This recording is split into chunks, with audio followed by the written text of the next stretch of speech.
As an emergency medicine physician, one of the most common things I see in the emergency department are sick children, especially children with fevers. Fevers are usually the calling card of simple viruses causing colds. However, a fever may indicate an illness requiring a physician's care. The purpose of this instructional videotape is to provide the basic understanding of how to recognize and treat a fever at home and when to recognize it is time to see a physician. Okay. I think she has a fever. What do you want to do?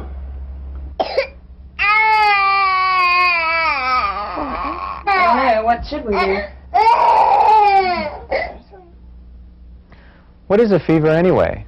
How high is too high? And what medicines can you give your child? When should you go see your doctor? Let's take a look. Fever most commonly occurs as a response to an infection. During infections, moderate fever is probably beneficial because it enhances the body's defense reactions. Any high temperature or rapidly rising temperature not well controlled with medicines can be a sign of serious infection. About 1/4 of pediatric patients who visit the emergency department have a fever as a sign or symptom. The vast majority of these patients have simple illnesses caused by viruses that go away on their own after a few days. Some result from bacterial infections that can be treated at home. Antibiotics like penicillin and amoxicillin kill bacteria. These antibiotics do not work against viruses. If the fever is caused by a virus such as the flu, chickenpox, or a cold, the best thing to do is to give plenty of fluids, maintain fever control with fever medicines, and let the virus run its course. So, what is the best way to take a child's temperature? There are a variety of ways to measure body temperature. If your child is less than 3 years old, a rectal temperature is the most accurate. However, skin temperature from the armpit are easier to do at home with less risk of hurting the child. Oral temperatures are appropriate for children older than 4 years.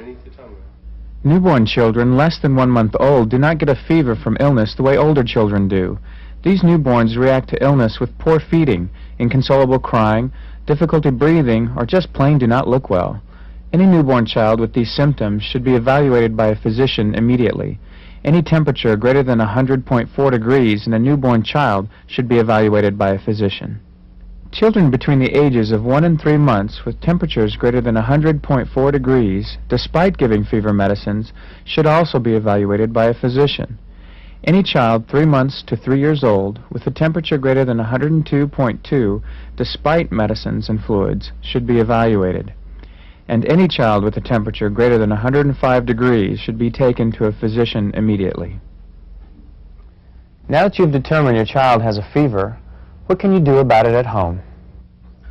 One of the most important things is to ensure your child drinks plenty of fluids. In the newborn, that means breast milk or formula or an electrolyte fluid that is specifically made for infants. In the older child, juice, water, or sports drinks are the best fluids to give. Diluting the juice is important and may ease an upset stomach caused by too much sugar. This will help prevent vomiting. So, what medicine should you give your child to control a fever? There are many different brand name fever medicines on the market. There are 2 basic generic types, acetaminophen and ibuprofen. Look at the ingredients and dosage recommendations on the box or bottle. Read the labels carefully, as many different brand names are the same medicines. Acetaminophen is an effective anti-fever medicine. Follow the dosage labels carefully. Ibuprofen is another powerful anti-fever medicine. If one does not work well by itself, then both can be given at the same time and work very well together to bring a fever down. Again, it is important you follow the directions carefully. Another effective way to bring a temperature down is a tepid bath or sponging with cool water.